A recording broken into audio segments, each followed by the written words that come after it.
Hello and welcome to the MMA Mic Drop Podcast. My name is Jade Bunky, and today's episode I'm going to break down everything that's about to go down at UFC Rio. Charles Oliveira versus Mateusz Gamrot. And this fight night card is absolutely stacked, and I can't wait to get into it.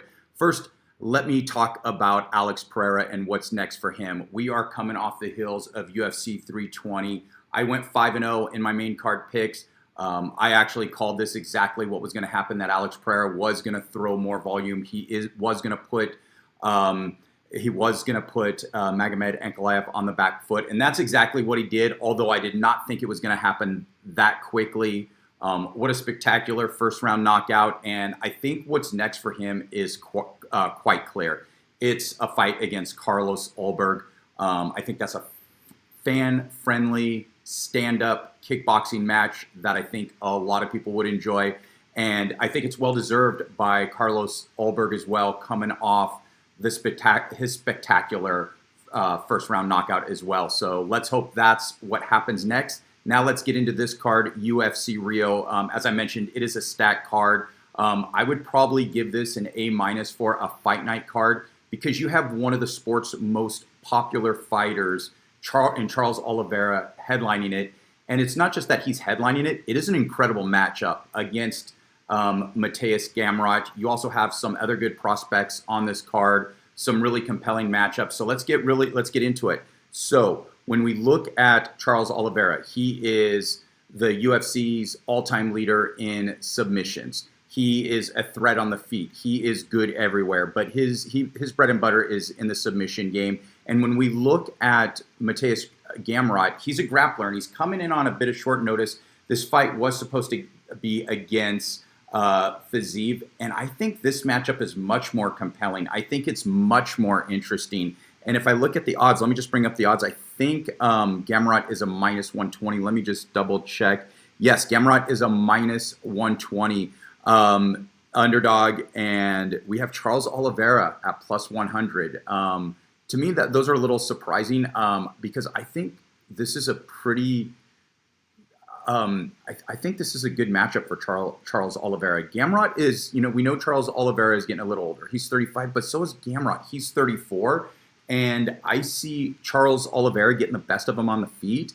And I think while Gamrot might be the better wrestler, Charles Oliveira is the better, obviously the better submission artist. And I think that's what's going to happen. I think he's going to lock in a sub, and I think he's going to do it in the second round. I think he's going to it'll come off of probably a pretty clean strike. He'll get him on the ground, and I think he will probably choke him out. So give me Charles Oliveira by second round submission. All right, moving on to the co-main event. This is a really good one. It is Deiveson Figueiredo versus Montel Jackson. Montel Jackson coming in at a -300,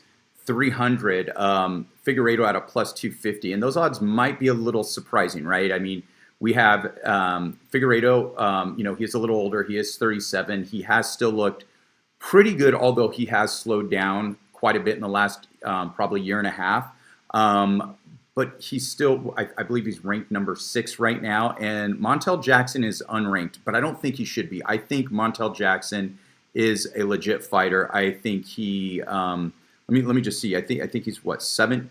I think he's 15-2, and I believe it's 9-2 in the UFC. So when you look at Montel Jackson, he's fast. He's got really quick hands. He's a dynamic striker, but he's also a really good grappler. He is actually complete. He's going to be the much faster fighter in this, and he's going to be the more athletic. He's just going to be young. Age plays a role in this fight as well, and I think it is going to be. I think this is going to be a pretty. What am I trying to say here? I think this is going to be a statement performance. He's going to make a statement. So give me Montel Jackson in a fun, high-paced fight in which he wins 30-27. All right. Before that, we're going to get Vicente Luque versus Joel Álvarez. Now, if this fight was 3 years ago, 4 years ago, I might have a different take on this. I think this is going to be an absolute beatdown. I think Joel Álvarez, he's 22-3. He has 22 finishes. So that's right. He has 100% finish rate. He's an absolute beast. And when we look at Vincent Luque, I mean, he used to be such a dynamic striker. He used to be good on the ground. He was good everywhere, but he's coming off a loss to Kevin Holland, which is not a good look in 2025. And we've seen him go basically through the gauntlet. He's basically fought everybody, and he's taken some damage. And I believe he's only 33, but he fights like he's about 40 years old now. I think he's just taken on too much damage. And let me look at the odds. Yeah, the odds reflect it. Joel Álvarez is a minus 550. Vincent Luque is a plus 400. Give me Joel Álvarez by first round submission. All right, before that, we're going to get Jhonata Diniz versus Mario Pinto. Pinto is a minus 120. Let's see. Sorry. Yeah, minus 125 favorite. Diniz is a plus 105 underdog. I think that is correct.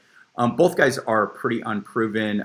Pinto is 10-0, but he hasn't really faced good competition yet. I mean, his first win was against Austin Lane in the UFC, and Diniz, he already has a loss. Let me just look this up. I believe he's like 11-1, or yeah, he's 9-1. Pinto's 10-0, and his loss to Pereira doesn't look too bad on paper, but it looks bad when you consider that it's the 2024 version of Pereira, and given that Pinto is 27 years old, given that he has a more complete game, Diniz is a striker. I mean, he is pretty good on his feet. He has some pretty quick hands. He has a kickboxing background, whereas Pinto, is a better wrestler, and like I said, is just going to be just be more complete. And I think the key is that as the younger guy, I believe he's 27, he's the guy that's going to be making big improvements, or possibly big improvements from fight to fight.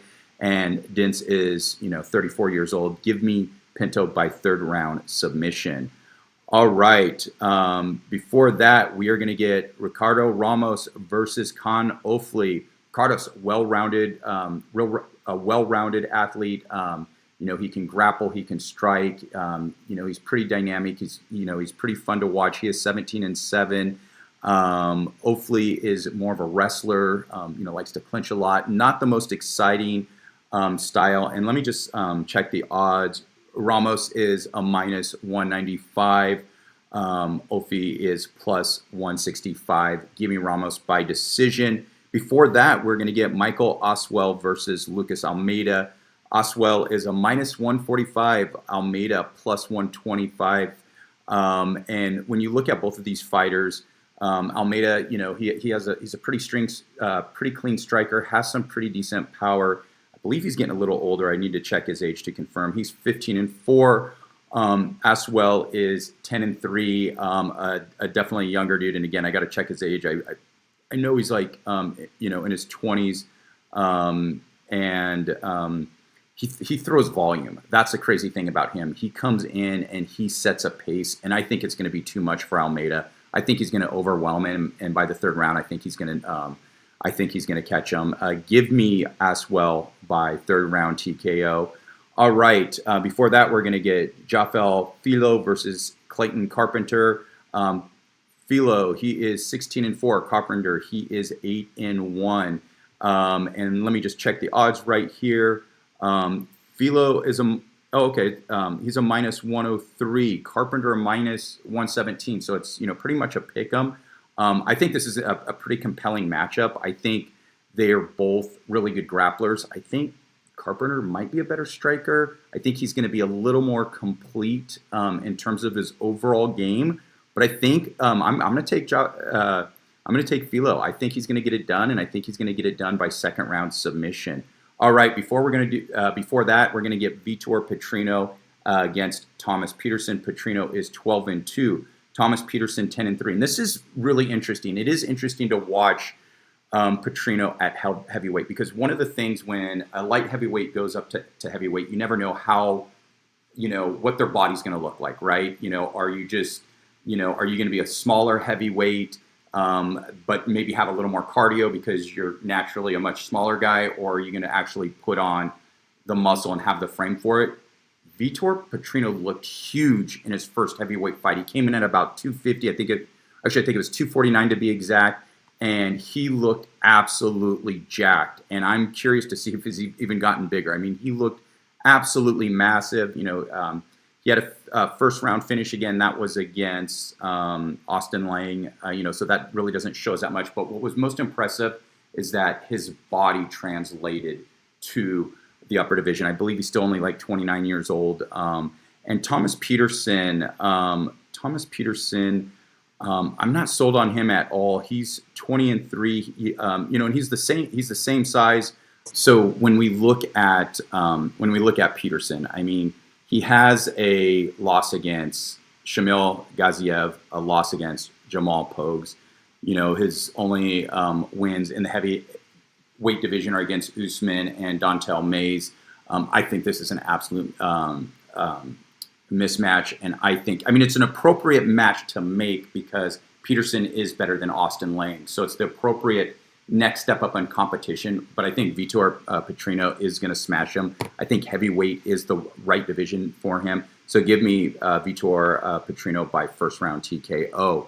All right. Before that, we are going to get Irina Alekseeva versus Beatrice Mesquita.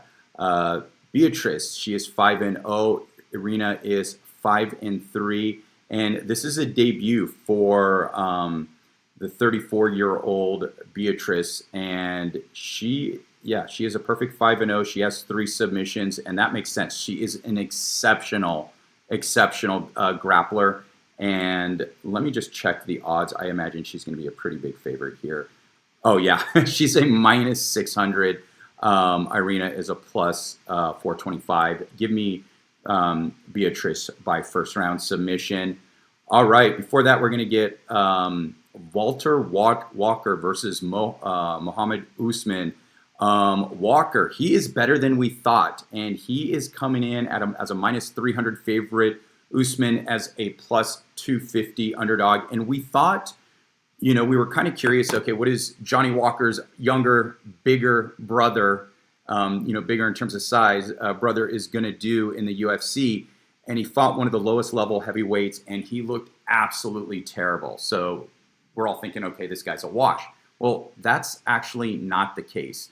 We look at his body transformation, right? He's shed so many pounds. He's in shape now. And what that tells me is here's somebody who was a part-time fighter before, who is now fully committed and is still young, who does have a pretty good grappling skill set. He has a pretty good submission game. The thing is, he does have problems getting the fight to the ground. So he doesn't have the cleanest takedowns. But the thing is, he's big enough, he's strong enough to basically lean against you, get you down at some point. And I think that's going to happen here. Give me Walter Walker by first round submission. Will it be a heel hook? I don't think so, but let's see if he can keep the streak going, because he has 3 first round heel hook wins in a row, which is absolutely insane.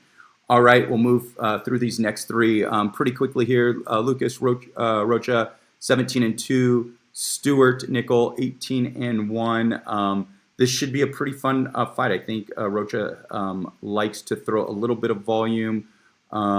He is only 25 years old. I mean, he has 14 finishes out of his 17 wins. He is coming off a loss to Clayton Carpenter. And let me look at Stuart Nickel here. Let's see. He's coming off the loss against Aguilar, which is, not necessarily. Aguilar's not bad, but that's not the best look. But I'm going to take Rocha. I think he's going to get it done. I think he's going to finish Stuart. I think he's going to finish him in the second round. Give me Rocha by second round submission. And let me get the odds on that real quickly. Here we go. Yeah, Rocha is a minus 130. Stuart is a plus 110 underdog. And we move to our last 2 fights. Juliana Polastri versus Carolina Kowalkiewicz. Kiewicz is a plus 320 underdog. Julia is a minus 430 favorite. And that makes sense. I mean, look, there was a time if this was 5 years ago, my pick would be completely different. Carolina's just too old now. I think she's 39 years old. You know, she's still getting some wins in the UFC. I can see that as more of an aberration than anything. Each win that she does get, she's just, you know, she's slowed down so much. And so give me Julia by not first round. It will be a decision, but give me her by a pretty clear-cut decision. And then opening the card, Simon Oliveira, a plus 200 underdog against Luan Lacerda, minus 240. I'm actually going to take the underdog on this one. Give me Oliveira by decision. Now, you may be wondering, where is MMA Milo? I have no idea. Does this guy look like the most responsible person? I'm going to put up a picture right now. Yes. I don't think so. But his dad did send me this photo of him. And so he is doing some good work in the ocean. Now, if he can do some good work on the podcast, that would be amazing. And that's all I have right now. Please don't forget to like and subscribe. Thank you so much. Take care. Bye.